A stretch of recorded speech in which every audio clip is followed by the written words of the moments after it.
Star சிக்கன்ல லாலிபப்னு சொல்லி chicken 65 கொடுத்த கதையை தான் நான் சொல்ல போறேன். வழக்கமா எனக்கு ஃப்ரைட் சிக்கன் சாப்பிடணும்னு தோணுச்சுனாலே KFC இல்லைன்னா மெக்டொனால்ட்ஸ் தான் போவேன். ஸோ பட்ஜெட் ரொம்ப கம்மினா மட்டும்தான் 5 ஸ்டார் சிக்கன் வருவேன். இந்த வீடியோக்கு ஒரு 100 லைக் வந்தா கொஞ்சம் ஹாப்பியா இருக்கும். ஒரே ஒரு லைக் அண்ட் சப்ஸ்கிரைப் மட்டும் பண்ணுங்க ப்ளீஸ். எனக்கு இந்த 5 ஸ்டார் சிக்கன்ல பிடிச்சது இவங்களோட பட்ஜெட் தான். எல்லாமே ரொம்ப கம்மியாவே இருக்கும். 200-300 நாங்க அங்க என்னெல்லாம் ஆர்டர் பண்ணியிருந்தோம்னா ஒரு பெரிய பெரிய ஃப்ரெஞ்ச் ஃப்ரைஸ், ஒரு சிக்கன் ரோல், ஒரு சிக்கன் பர்கர், ஒரு சிக்கன் லாலிபாப் தான் ஆர்டர் பண்ணிருக்கோம். இந்த 5 ஸ்டார் சிக்கன்ல டேஸ்ட் எப்படி இருக்குன்னா நல்லா தான் இருக்கும். ஏன்னா இதெல்லாமே ஃப்ரோசன் ஃபுட் தான். பேக்கெட்ல இருந்து எடுத்து ஹீட் பண்ணி கொடுப்பாங்க, அவ்வளவுதான். நாங்க என்னமோ ஃப்ரைட் சிக்கன் தான் ஆர்டர் பண்ணியிருந்தோம். அது இல்லைன்னு சொல்லிட்டு சிக்கன் லாலிபாப் கொடுத்தாங்க.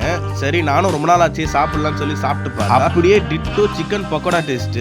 ஸோ எனக்கு மனசே ஒரு மாதிரி ஆயிடுச்சு. என் ஃப்ரெண்டு கிட்ட கேட்டு பார்த்தா அவனுக்கும் அதே டேஸ்ட் தான் சொன்னான். எதுக்கு சிரிக்கிறேன்னு கேக்குறீங்களா? எங்க போனாலும் எனக்கு மட்டும் நெகட்டிவா நடக்குது. அதை நினைச்சு தான் சிரிச்சிட்டு இருந்தேன். எனக்கு நடந்தது அப்படியே சொன்னா ஒரு கூட்டம் எப்ப பாரு நெகட்டிவா தான் போடுவேன்னு என்ன திட்டுறாங்க. அண்டா பிரியாணி முட்டையை வச்சு கொடுத்துட்டானுங்க.